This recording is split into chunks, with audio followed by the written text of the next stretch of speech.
जो हमें प्रेम से ना मिले तो छीन लेते हम।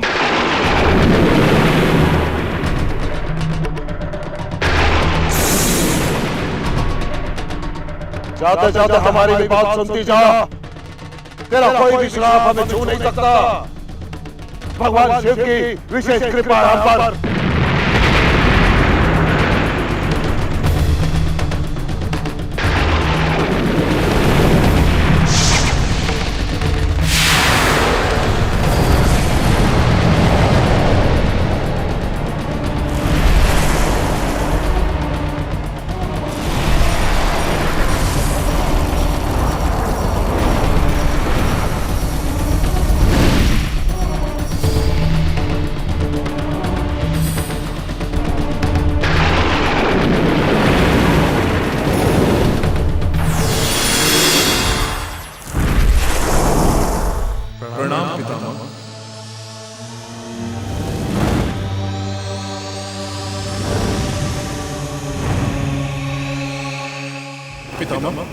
हमें इसे रोकना होगा। रावण को असीम शक्ति और अतिरिक्त आयु महादेव ने ही दी है। वे ही इसे रोकने का उपाय कर सकते हैं।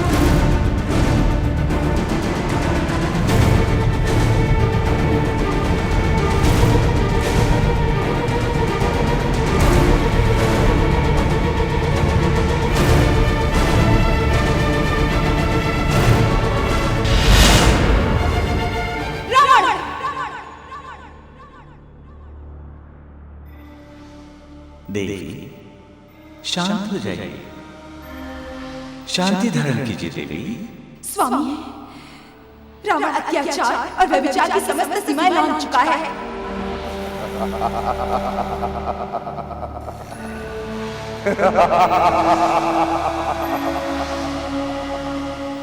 वो अपनी शक्ति और अहंकार के मद में चूर होकर ये भूल चुका है कि इस पृथ्वी की समस्त स्त्रियां मेरी विभिन्न कलाओं का अंश हैं।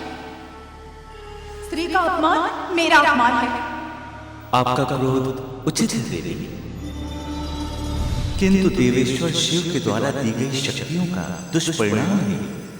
तो फिर इस पर अंकुश भी देवेश्वर को ही लगाना होगा। यही उचित है देवी, हमें देवेश्वर के पास ही जाना चाहिए।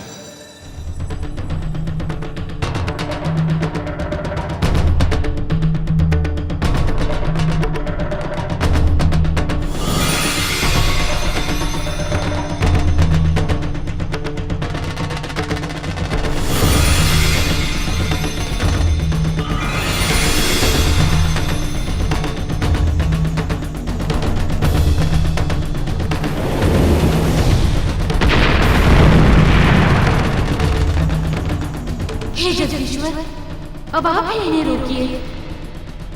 सारे जगत में उथल पुथल मचने लगी है।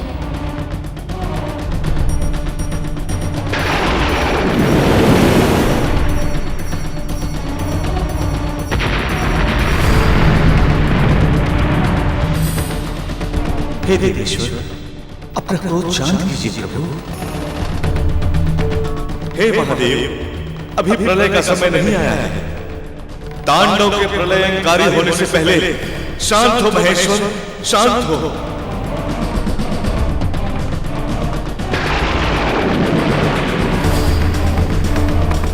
शांत हो जाइए प्रभु, शांत हो जाइए, शांत हो जाइए महादेव, शांत हो जाइए। शांत हो महेश्वर, शांत हो।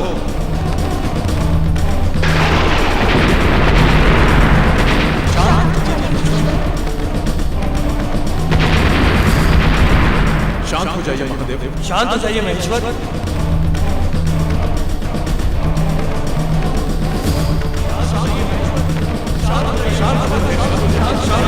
शांत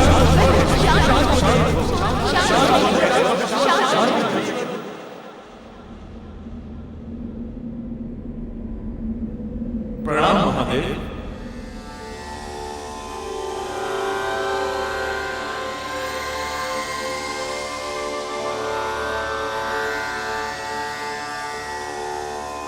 हे देव, हे देवियों, आप जिस व्यथा को लेकर यहाँ उपस्थित हुए उसी पीड़ा से हम भी बहुत दुखी हैं। श्रीहरि, रावण ने अपने 10 शीश काटकर हमारे 10 रुद्र को प्रसन्न किया है।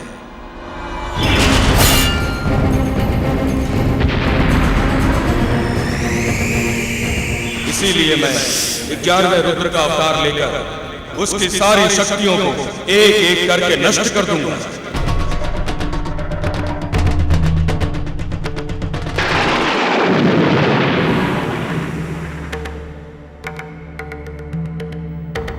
ब्रह्मदेव ने रावण को नर और वानर छोड़कर अन्य सबसे न मरने का वरदान दिया।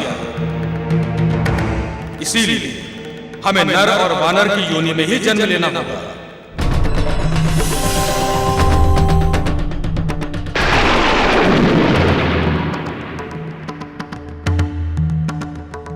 मैं अपने 11वें रुद्र के अवतार में वानरराज केसरी की पत्नी अंजना की कोख से जन्म लूंगा।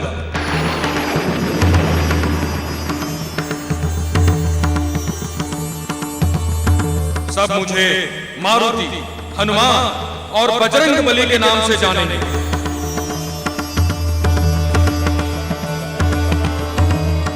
मैं रावण का काल बनकर पृथ्वी पर आऊंगा। रावण का काल बनकर।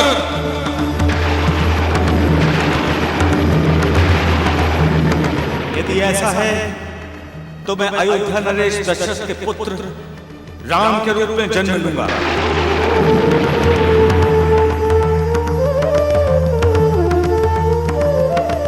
और रावण को मृत्यु के मुख में पहुंचाऊंगा।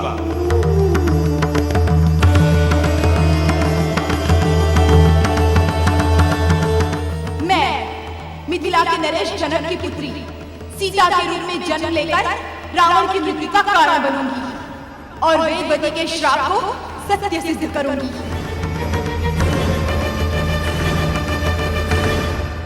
पवन देव, आपको तो हमारे कार्य में बहुत बड़ा योगदान देना है। अंजन वन में आप कुल देवता के रूप में पूजनीय हैं। अतः आप मेरे जन्म लेने के लिए अनुकूल वातावरण बनाएं। वानर राज केसरी और देवी अंजना आपके उपासक हैं। इसीलिए आप भी देवी अंजना को पुत्र प्राप्ति के लिए दिशा निर्देश करें और मेरा ये अंश पवन सुत के नाम से प्रसिद्ध होगा।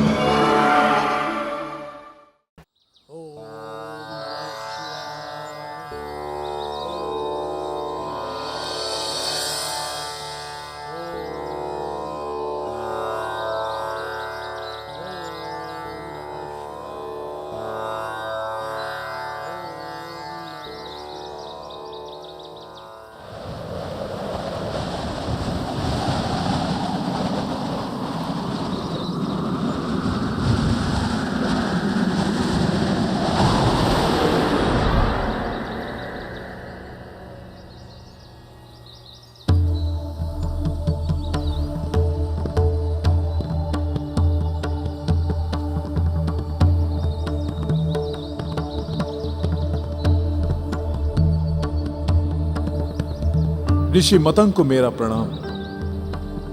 प्रणाम। पवन देव, आप यहाँ? हाँ ऋषिवर, मैं एक विशेष कार्य हेतु यहाँ आया हूं। कहिए। ऋषिवर, लंका नरेश रावण के अत्याचार बहुत बढ़ गए हैं।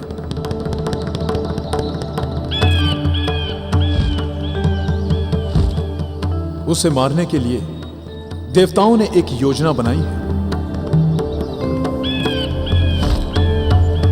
क्योंकि रावण को नर और वानर छोड़कर सबसे वध ना होने का वरदान प्राप्त हुआ है, इसीलिए भगवान शंकर उसे मारने के लिए एक वानर की कोख से जन्म लेना चाहते हैं।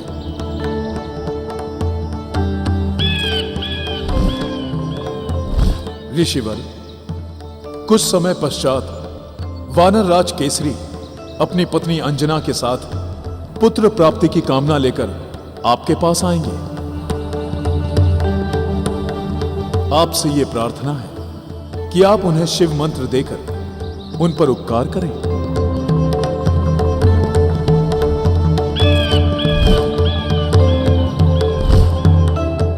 इस महान कार्य में योगदान देकर मैं भी धन्य हो जाऊंगा। देवी अंजना की मनोकामना अवश्य पूरी होगी।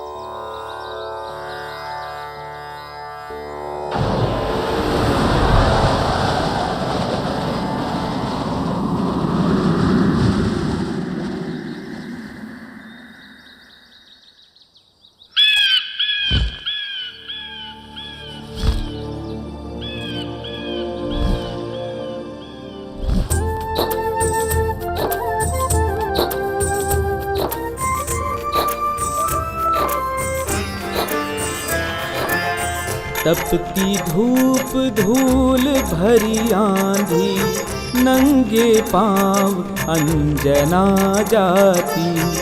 गदा लिए केसरी संग चलते, पग पग उसकी रक्षा करते।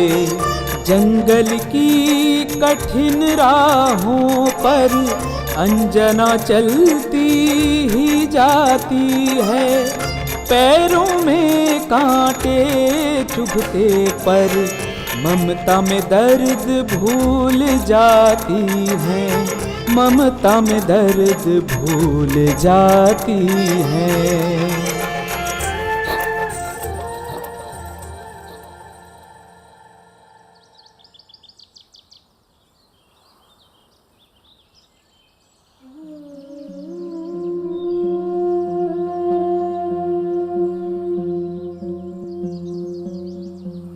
न जाने किस साधु के कहने पर यह सब कुछ कर रही हो तुम।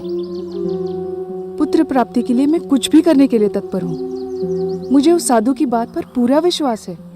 मतंग ऋषि के आशीर्वाद से हमें पुत्र प्राप्ति अवश्य होगी।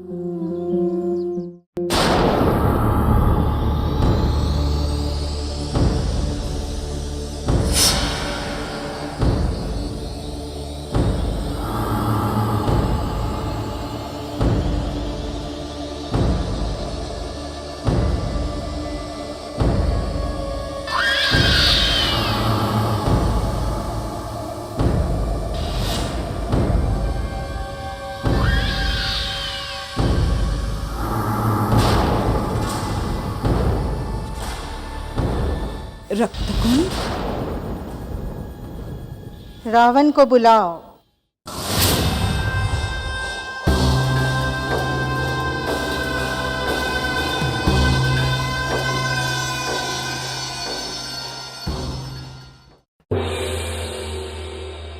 आपने हमें बुलाया?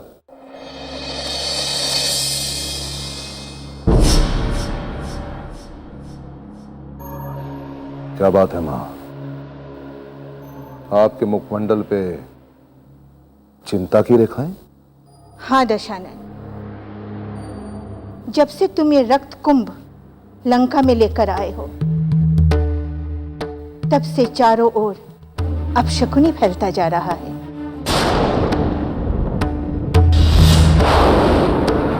कुत्तों और सियारों की रोने की आवाजें सुनाई देती हैं। नदियां सूखने लगी है, फूल कम खिलने लगे।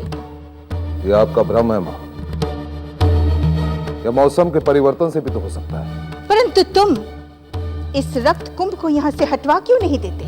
नहीं मां, उस ऋषि ने हमें चुनौती दी है, रावण को चुनौती दी है। मैं तुझे श्राप देता हूं रावण। जहां ये रक्त कुंभ रहेगा, उस स्थान का विनाश निश्चित है। हम सिद्ध करना चाहते हैं कि उसका कोई भी श्राप हमारा कुछ भी बिगाड़ नहीं सकता। कुछ भी नहीं मां।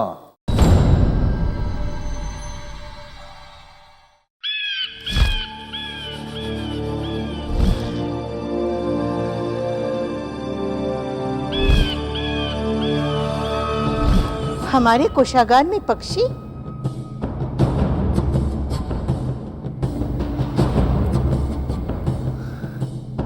पंछी नहीं मां, ये हमारा गुप्तचर शुक है। इसे हमने अधिकार दिया है कि ये हमें कभी भी कहीं भी मिल सकता है।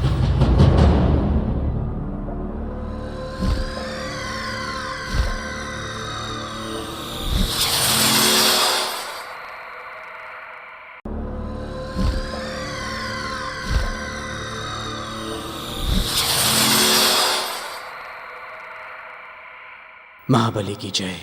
क्या समाचार लाए हो शुक? महाराज, देवता आपके विरुद्ध षड्यंत्र रच रहे हैं,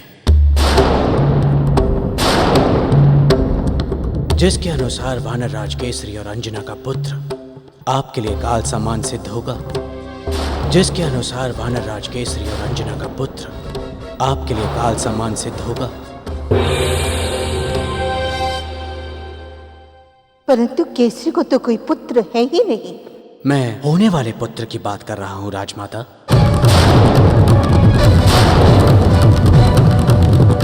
वे दोनों मतंग ऋषि के आश्रम पुत्र की कामना लिए जा रहे हैं। मतंग ऋषि के आशीर्वाद से उन्हें कालजय पुत्र की प्राप्ति होगी। उन्हें मतंग ऋषि तक पहुंचने से रोकना होगा।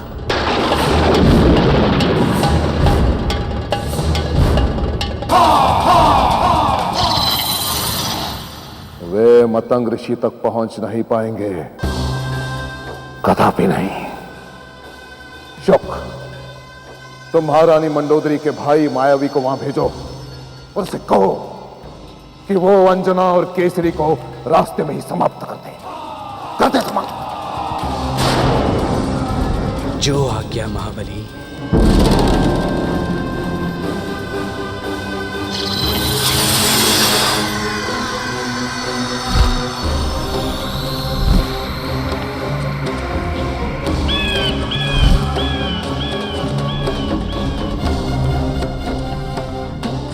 आप चिंता ना करें मां, रावण है हम, रावण जिसके नाम से धरा भी थर थर थर्राती है, तो उसका एक तुच्छ वानर काल कैसे बन सकता है? असंभव।